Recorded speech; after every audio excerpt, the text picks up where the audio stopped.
আপনি একটা স্মুথ রাস্তা দিয়ে লং ড্রাইভে যাচ্ছেন, কত ভালো লাগবে আপনার, কারণ রাস্তাটা তো স্মুথ।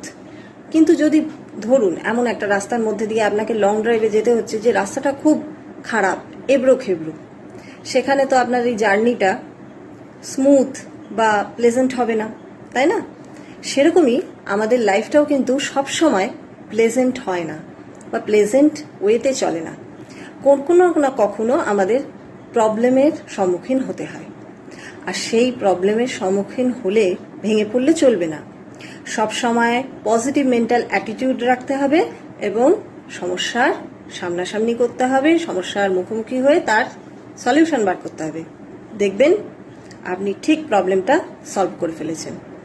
যদি ভাঙা রাস্তায় গাড়ি চালাতে শিখে যান তাহলে তো কোনো অসুবিধাই নেই, স্মুথ রাস্তাতে গাড়ি চালানো অনেক ইজি হবে।